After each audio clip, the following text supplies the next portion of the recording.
IPS Prabhakar Chaudhary इस वक्त social media पर यह नाम बहुत ज्यादा चर्चा में है।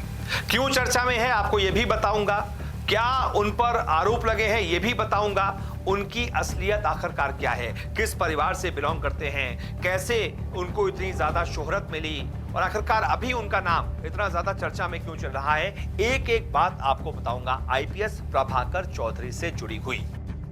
तो यूपी के अंबेडकर नगर के एक छोटे से गांव के किसान परिवार में जन्मे आईपीएस अधिकारी प्रभाकर चौधरी इस समय अपनी शोहरत की बुलंदियों पर हैं। वैसे तो प्रभाकर चौधरी हमेशा से ही अपने कामों को लेकर चर्चा में रहे हैं, लेकिन बरेली के एसएसपी पद से हटाए जाने के बाद अचानक प्रभाकर चौधरी का नाम सोशल मीडिया पर बहुत तेजी से ट्रेंड कर रहा है। वहीं पूरे मामले पर प्रभाकर चौधरी के पिता ने भी कड़ी नाराजगी जताते हुए बीजेपी पर निशाना साधा है। आइए जानते हैं कि आखिरकार प्रभाकर चौधरी की असली कहानी क्या है।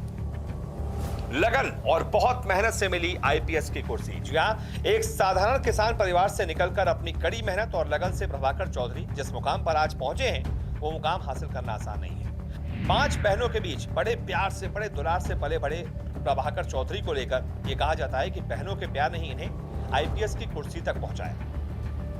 पिता किसान है, मां गृहिणी है, बेहद साधारण परिवार से ताल्लुक रखते हैं। प्रभाकर चौधरी एक ऐसे साधारण परिवार से आते हैं जहां पर इनसे पहले कोई भी सरकारी नौकरी तक में नहीं था। प्रभाकर के नौकरी वाली जिंदगी जितनी चकाचौंध वाली है, निजी जिंदगी वो उतनी ही सादगी से जीते हैं। प्रभाकर चौधरी अंबेडकर नगर जिले के हसवड़ थाना क्षेत्र के एक ग्राम मेढ़ी सुलेम के पूर्वा महमूदपुर के रहने वाले हैं। इनके पिता का नाम पारसनाथ चौधरी है, जो पेशे से किसान है। इनके परिवार में इनकी माँ और ताऊ राम नरेश चौधरी है, ये भी खेती का ही काम करते हैं। जैसा कि मैंने आपको बताया कि प्रभाकर चौधरी 5 बहनों में इकलौते भाई हैं।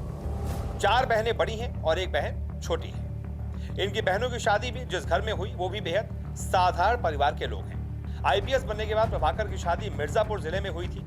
इनकी पत्नी का नाम है प्रियंका सिंह, जो एक गृहिणी है। प्रभाकर के 2 बेटे हैं जिनका नाम समीक्ष और सोमांस है। प्रभाकर का अपने गांव से बेहद लगाव है और वो मौका मिलते ही अक्सर अपने गांव जाते रहते हैं। गांव में छोटा सा मकान है जिसे उनके पिताजी ने 1981 में बनवाया था। एक तरफ प्रशासनिक सेवा में आते ही जहां लोगों की बड़ी बड़ी हवेलियां हो जाती हैं, फार्म हाउस के साथ साथ घर पर बड़ी बड़ी लग्जरी गाड़ियां खड़ी हो जाती हैं, दूसरी तरफ इसके उलट प्रभाकर चौधरी सबसे अलग हैं। बेहद सादगी भरा जीवन वो व्यतीत करते हैं। प्रभाकर इन सबसे बहुत दूर है। उनका घर काफी छोटा है। घर पर सिर्फ एक स्विफ्ट डिजायर कार है, यानी महंगी लग्जरी गाड़ियां भी नहीं रखते। महंगे सोफे या बेड से भी दूर हैं। इनके यहाँ लकड़ी का तख्त मौजूद है, कुर्सी और चारपाई का ही प्रयोग होता है।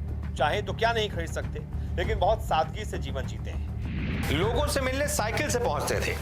प्रभाकर चौधरी के बारे में एक और किस्सा बड़ा मशहूर है। कानपुर देहात में ट्रेन हादसा हुआ तो प्रभाकर चौधरी खुद ही हाई मास्क लाइट लगाने, पोल खड़ा करने वहां पहुंच गए। एम्बुलेंस के नहीं पहुंचने पर अपनी गाड़ी से कई घायलों को उन्होंने अस्पताल पहुंचाया। रात भर राहत कार्य की खुद मॉनिटरिंग करते रहे। वाराणसी में कप्तान रहे तो प्रभाकर चौधरी काशी की तंग गलियों में साइकिल से निकलकर लोगों के बीच चाय पीते थे, लोगों का फीडबैक लेते थे।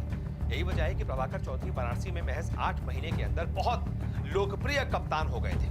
लेकिन अब बरेली के एसएसपी पद से जब वो हटाए गए हैं, उसके बाद से सोशल मीडिया पर बहुत तेजी से उनका नाम चल रहा है। लोग सवाल पूछ रहे हैं आखिरकार ऐसा क्या हो गया।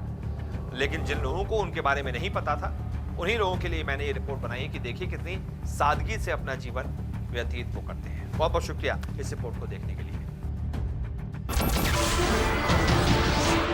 नमस्कार, मैं हूं मानक गुप्ता।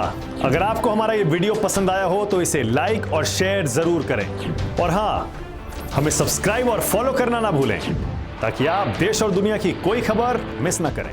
तो जुड़े रहिए हमारे साथ और देखते रहिए न्यूज़ 24।